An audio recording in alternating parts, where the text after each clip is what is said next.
So it's my great pleasure today to welcome Gabrielle Austen Brown of Diversity Alliance. Diversity Alliance is a leading equity, diversity, and inclusion practice specifically for the events sector. Gabby has extensive experience in ED and I, from equality impact assessments to debiasing, recruitment practices, inclusive leadership training, allyship, and of course, the practicalities of designing inclusive and accessible events. Thank you so much for joining us today, Gabby. It's really lovely to see you. You too. Thank you so much for having me. No, you're welcome. So, I think today we'd like to talk to you a little bit more about safeguarding, being inclusive, and having accessible events. So, I think what would be really helpful for us all is to, when we talk about safeguarding, what exactly do we mean by that? So really, fundamentally, it's about protecting people's health, their well-being, but also their human rights. So it's about creating environments wherever that is. But obviously we'll talk about it from an events industry perspective, but this could be in the workplace, this could be in community settings and everything. It's about protecting people from discrimination, harassment and harm essentially.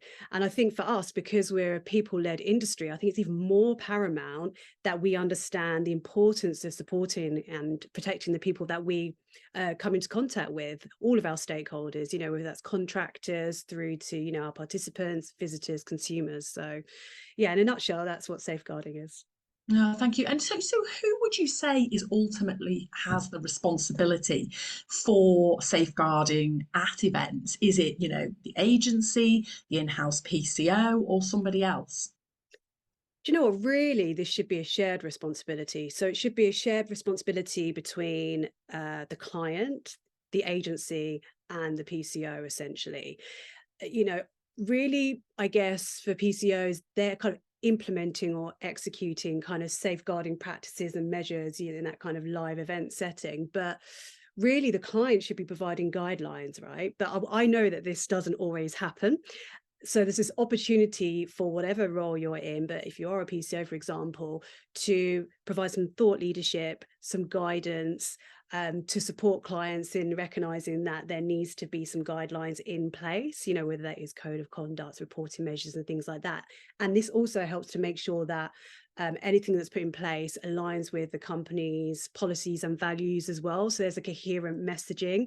And then also, so we're not putting different organizations, agencies, individuals at risk. So really it's a shared responsibility. And I think that's always a big question that comes up, because I think there's a lot of pressure on, if an incident does occur, who's going to be held liable for this? How much trouble are we going to get into? Is this going to end up affecting, our organization or business, or is this going to affect the client?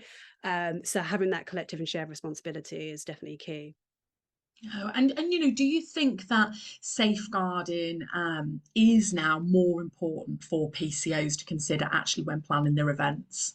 Oh, yes, well, I'm going to obviously say that because I'm banging the drum around this. But there is much greater awareness and expectations now of each other, essentially, of each other. And I think that there's been prominent kind of instances that have occurred, whether it's been in the media, the mainstream media, whether that's been at internal events, for example, that has expanded this awareness and brought this kind of conversation a bit more into the forefront, where people kind of recognize, oh, actually, we need to maybe dust off our policies or our code of conduct and check what we actually have got in place. Because, there are potential risks, there are potential liabilities. And, with cancel culture being really prominent now, we can't really take that risk. We've seen where, organizations have got into a lot of trouble because of either the handling of the safeguard. Usually it's a handling of the safeguarding issue almost than it is sometimes the actual issue, which I'm not saying is right. But this is why it's important to have all of these pieces in place and really getting all the ducks in a row to make sure not just that we're protected as organizers, but then also that, fundamentally that our stakeholders are protected as well. Yeah, and I guess the risks to a PCO are things such as, cancellation of the events because of something, or like you say, the risk, I suppose, is how you're handling a situation that may arise. I know myself, it's certainly I feel in the last 12 months, and you and I have worked together, Mm. you've supported me with events. And I think, you know, it's certainly something that is definitely for me more important, but looking at the risks surrounding an event, you know, they're very serious actually. You really have to think about it. And I think, you know, it's definitely become something that is more prominent for events organisers. So, I mean, we talk about risk, we talk about the insurance, perhaps, you know, looking at insurances to help with that. I mean, what are the other risks in your mind, do you think, for PCOs? Oh, you know, things that I have been aware of or have experienced or seen is I guess how I'm deciding how to word this, um, is that there can be many domino effects. Yes. For example, it might mean that a sponsor might pull out of your event, for example, because of an incident that's occurred. Speakers might refuse to choose not to speak on particular panels because there's a certain speaker on that panel, for example, who has been well known to, you know, behave inappropriately.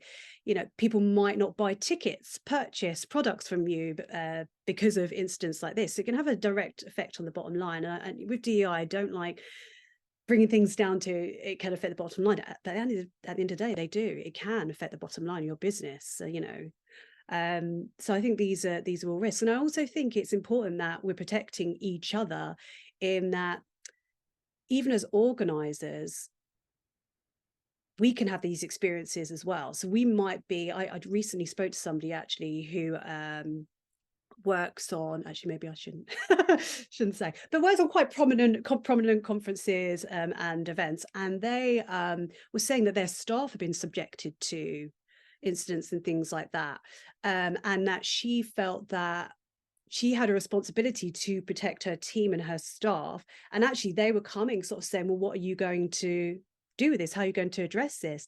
And she didn't feel confident or skilled enough to know exactly what the best, you know, process or practice was, you know. And luckily she's got a great team, but that team member could say, do you know what, I don't want to work for this company anymore because I don't feel safe and protected in my job. So yeah, there are many kind of domino effects to things. Incidents do kind of happen at events. It's not just like that in the moment what happened in the event setting. It can definitely have ripple effects. Yeah, no, that's really helpful. And I know you really helped us out with an event that we had in terms of thinking about the kind of key areas that we needed to give consideration to. And I think, you know, one of the things that we implemented with your support was us having a code of conduct in place that delegates had to, you know, delegates, speakers, all participants of the event had to agree to that they would adhere to, and you know, that had a process in place that if somebody didn't adhere to the code of conduct, then, you know, we would be in a position to perhaps ask them to leave the event, for example. So I know obviously you've supported us with it, but maybe you can talk a little bit more about the benefits of, or the key areas that PCOs need to think about when they are, you know, planning events. Yeah, and you're right, that code of conduct piece is really important because it sets expectations. It can also act as a deterrent. And I know that's, you know, but it can act as a deterrent if everybody is aware and it's communicated to all stakeholders that we have a code of conduct in place. These are the expected behaviors, the inclusive behaviors we expect from everybody. And, you know, if you don't adhere to those, then we have the right to, you know, expel you from the event, essentially. So everybody's aware of what is meant by those inclusive and appropriate behaviors. People know what the consequences are and the expectations are set. And it's always, you know, what's the saying that it's, oh, I can't think of the saying, but basically it's like I you know want what you mean. some things and you don't want to have to solve something, but that's not the saying. There's a good, Yeah. better saying for it. So that's kind of almost like a preventative measure, and it gives PCOs a guideline on Yes. guidelines on like, okay, this is how we manage these situations. This is what we consider inclusive behaviors. This is how we deal with that. Deal with any sort of instance. And then, as you said, having those reporting guidelines in place, because I think that is the hardest thing in the moment. How do we respond to and deal with issues to protect, obviously, any witnesses, victims, but also make sure that we're not protecting, but that we're dealing with any potential perpetrators in the correct way as well. And there should be like a framework, a system, a chain of command where everybody's aware on what that process is and it can be followed step by step. And this also builds confidence in knowing how to deal with situations, because there's already those guidelines and frameworks in place, which means hopefully that incidences will get reported more often, which means we can put in mitigations or practices in place to stop them happening in the future. And then also there's the staff training as well. So we want people to feel confident and comfortable in their roles, on knowing how to deal with the situation and not put themselves in any kind of harm or danger as well. And having that training, that understanding around the reporting process, what constitutes inappropriate behavior, how they can deal with it, how they will be supported, what the escalation process is as well, is important, so that everybody feels kind of safe in the environment if they are having to manage something like this. It's really challenging. So those are the few of the key things I think that need to be considered, and where processes and policies and training need to be put in place. Excellent. Thank you so much for your time today. It's lovely to see you as always. Thanks for having me.